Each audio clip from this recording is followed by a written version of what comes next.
I'd been away on business and was back in town on a Friday evening. The sky was gloomy and uninterrupted rain commenced at around 6 p.m.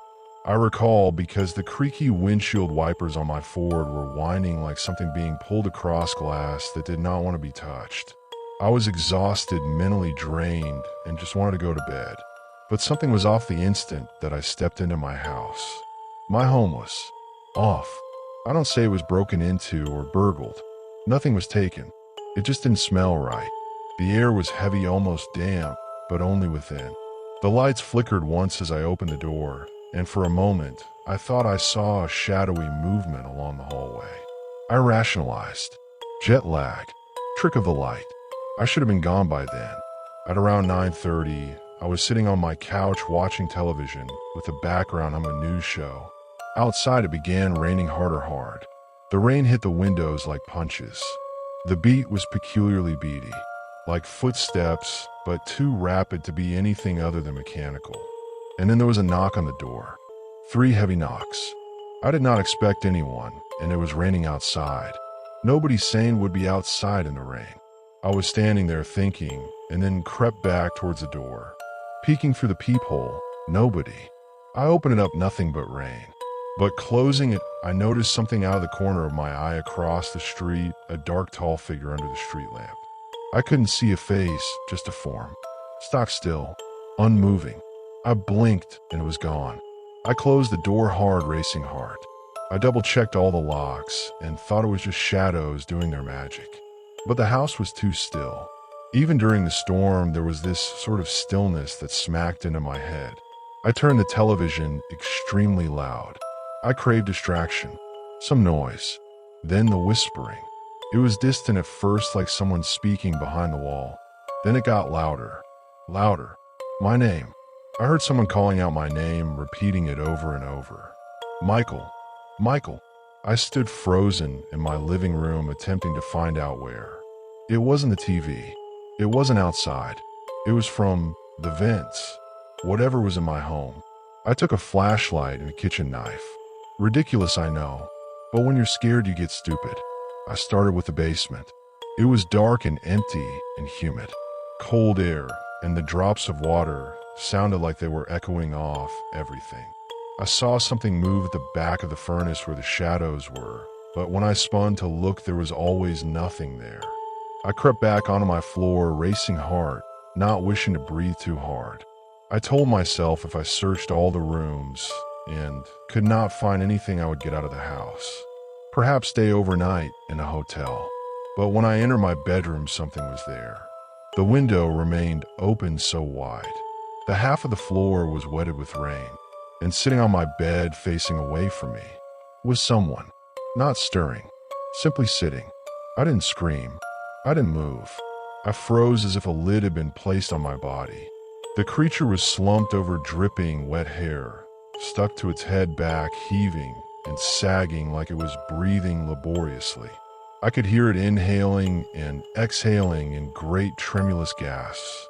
Then it leaned its head, not quite fully, just close enough for me to be able to see part of its face. White skin that had almost turned gray, dry lips, eyes, no whites. Just blacks, like oil, like nothing. I stepped back once and the monster smiled. Not in a human way, its mouth torn asunder. The edges of its mouth stretched to its ears, and its head jerked to the side abnormally. That broke me. I bolted towards the door. I ran so wildly, I stumbled down the stairs, knocked my elbow against the wall, and kept running. I never glanced back. I didn't care.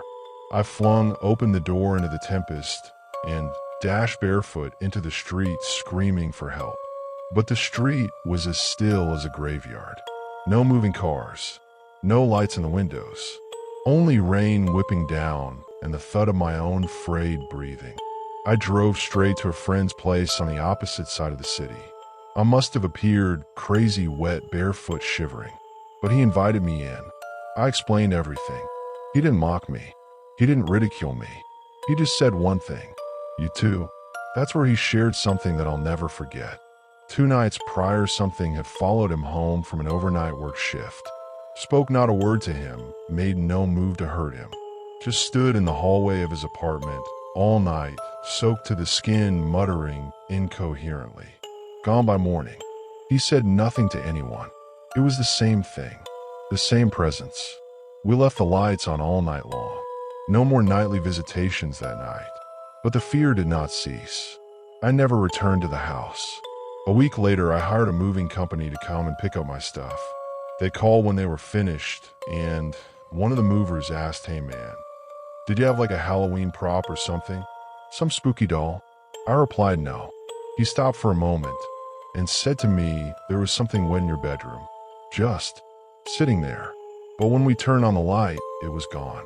I slammed the phone back down without saying a word. To this day, I still have no idea what that thing was. I have no idea why it showed up or why the rain seemed to make it appear. But now, whenever it rains at night in particular, I can feel it. Watching, waiting. It never returned. Not exactly, but the fear, the nightmares, the voice when I'm on the verge of sleep, and the occasional splash of cold water that hits my face when I'm certain I'm dry. Whatever it was, it never fully disappeared. The rain continues to fall, and occasionally, if you listen closely enough, you'll hear someone whispering your name as well.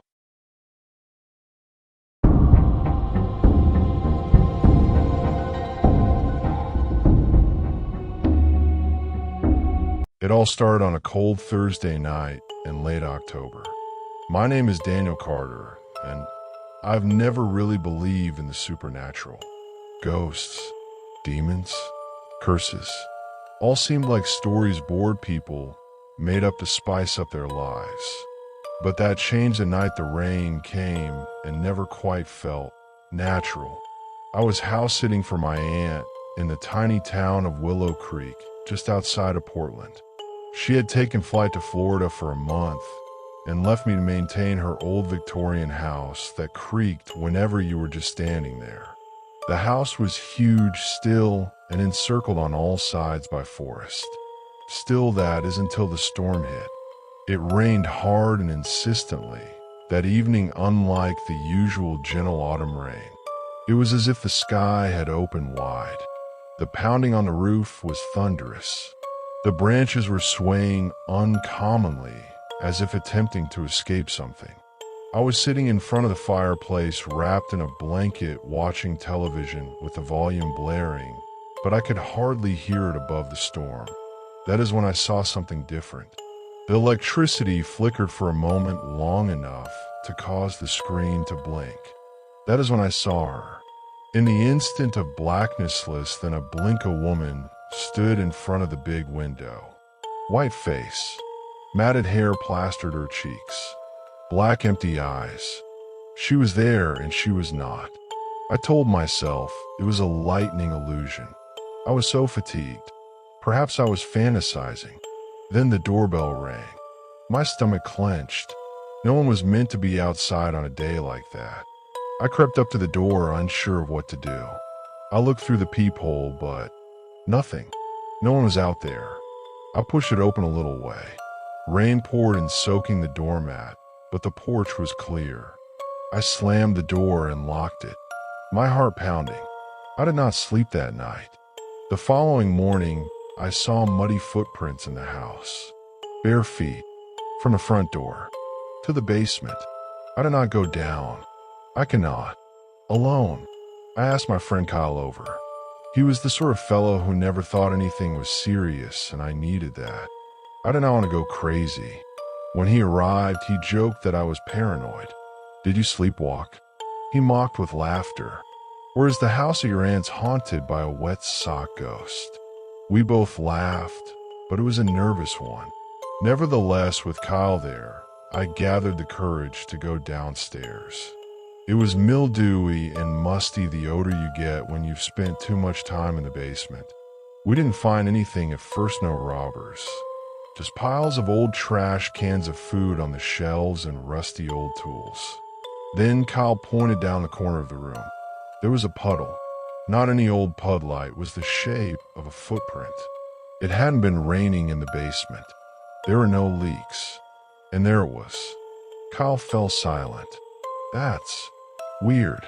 He departed shortly afterwards. told me he had a headache and wasn't well. The rain came back that evening, harder, more furious, and with it so did she. I was in bed when I felt someone tapping against the glass, not softly, but with fingernails scraping against the window. I glanced over, and this time, she didn't disappear.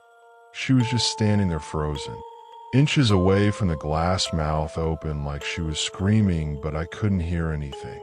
Just rain. Then she smiled. I have no idea what came over me, but I yelled and ran out.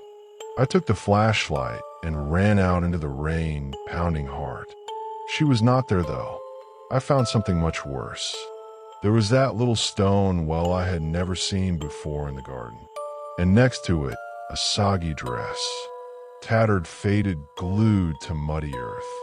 When I drew closer, the glare from my flashlight illuminated something else. Teeth. Human teeth. Hundreds of them, close to the well. I stepped back one step, fell in the mud, heart pounding against my ribs. I sprinted and locked all the doors, all the windows. I didn't sleep. I didn't blink. The next morning, I visited our local library. I had to know what was happening. A middle-aged clerk named Martha heard me out without laughing. She just paled instead. That house, the Malone, she breathed. Back in the 60s. Their daughter Eleanor was odd. She talked about the rain speaking to her. That would tell her things. One night when it flooded, she disappeared. They never recovered her body. Just her dress. By the well. They say she returns when it rains, searching for someone to replace her. I ran into the library trembling. Called Foamy that night. He was scared. He merely rambled incoherently about the rain, about her, that he could not sleep, that she was outside his house, calling out his name. I went to his place. I found the front door open, rained inside, mud prints that went into the living room, and they just ended. No Kyle, no fight, no note, just the rain drumming against the panes like ice bony fingers. The police hunted for him for weeks. No leads. I mentioned the woman, the fingerprints, the well to them, but they wouldn't hear it. Now when rain falls, I see her. Not always in focus. Sometimes in reflections. Sometimes in puddles. I once caught a glimpse of her face in the mirror, just for an instant, smiling, that same horrible smile. I haven't slept for months. I relocated miles from Willow Creek. But the rain catches up. Wherever I am. I saw prints in my hallway last week. Naked. Wet. To my room.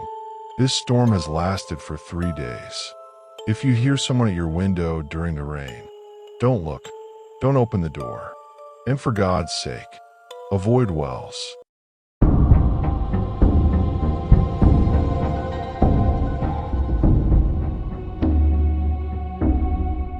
They always tell us rain washes everything clean, that it's peaceful, calming, but I'll never be able to hear the rain sound the same again. Not ever since what occurred in the fall of 2022. I'm Andrew Fields, and this is the story of how I just barely avoided something unusual. I had just broken up with my ex-girlfriend 3 years ago. It was a toxic relationship, and I had to distance myself from her. So I did what I always do when I'm lost, drove out to my parents' old cabin, just off Route 9 in upstate New York. The cabin was nothing out of the ordinary, a 1-story wooden cabin my grandfather had constructed in the 70s. No Wi-Fi. Cell phone signal was weak, but still quiet, serene. The first few days were okay. Bitterly cold, but serene. The third evening it began raining. Not rain pour. Water sheets slapped the windows like fists. It was deafening. I recall sitting on the couch watching some fuzzy local TV when I heard the first knock on the door. 3 knocks. Heavy. Slow. I bricked up. It was late. There were no neighbors anywhere within a mile of us. Hello. I bellowed out. No answer. A second knock. Louder. Like someone was leaning into it. Against my better sense, I went to the door and opened it. There wasn't anyone there. No print on the porch. So much as mud and rain. I laughed unsteadily. Perhaps the storm knocked a tree branch or something. I closed the door and double-locked it. So did I know what I heard? The following day, the rain did not stop. In fact, it intensified. I attempted to scream, no reception. The road was covered in water, so leaving wasn't an option either. I was trapped. That evening, I heard the knocking once again, but this time not just at the front door, but at the back as well. Simultaneously, I was standing in the corridor halfway between both doors, frozen. The knocks came in rhythms. 3 in the front, 3 in the back, then nothing, then again, as some evil rhythm. Later it did cease.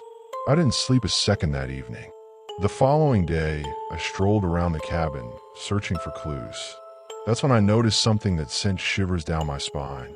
On the outside of the living room window, etched through the condensation, were streaks of fingers. Not a single one. 5. Like someone had leaned on the glass and then slowly dragged their hand down. I lost it. I got into the car, loaded the bag, and drove, or attempted to. The road was still entirely underwater. I nearly became stuck backing up. I called 911. No signal yet. I was totally isolated. That evening, I didn't even turn the lights on. I sat shaking in the corner of the room, knife in my hand, waiting. Midnight passed. Then the knocking. But not on the doors alone. Now the windows as well. I heard light tapping on the glass like nails. Then scraping. Something was moving around the cabin slowly. On purpose. I scuttled to the kitchen window and looked over the curtains. For a moment I saw nothing. Only trees jouncing frantically in the storm. Then a flash of lightning. And there it was. A face pressed against the glass. Mouth open, but no screams. Open, as if it had been panting for breath. Its eyes wider than could be possible. No pupils, just white. The skin gray and pulled taut like a drumhead. And the worst part, it smiled when lightning struck. I shuddered, shivering. By the time I turned back around again, it had vanished. But the pounding didn't cease.